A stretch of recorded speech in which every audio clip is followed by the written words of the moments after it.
अभिभावक और अभिभाविका मानक सादर प्रणाम। कुनी छोट भाई बहन मानक सुप्रभातम। भाई बहन मैंने आज आम कहानी पढ़ा। कहानी ना हूँ बग ओ कोकी। गोटे कोकिशाड़ी और बग सांग होई रहुथिले, एक मनरे चलुथिले। दिने कोकी बग सांगरे थट्टा कला। से ता घरे खाइबा पीबार आयोजन करी बग को निमंत्रण कला। बगर मन भारी खुशी। बग खुशी रे खाइबा पई कोकी घर को गला। कोकी घरे बग पहुँचला परे सेठारे देखिला खाइबा दरब गोटे चटका थलीर बढ़ा होइछे। बगर तो थंट लंबा, सीए से थाली रे खाई पारला नाही। किंतु कोकी थाली रे बढ़ा होइथिबा खाद्य को सबू चाटी चुटिकी खाईदेला। बग निराश होई लाजरे घर को फेरिला। से दिन भोक उपास रे बग रहिला।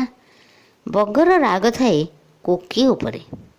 सी ताकू जो अपमान देछि तार प्रतिशोध नेया पई से मनरे पांचि थाए। दिने बग कोकी शेळे को खाइबा पई निमंत्रण कला। कोकी मन खुशी रे बग घर को गला। गरम दिन होइथिला। गछ मानकरे बहुत आंब फलिथिला।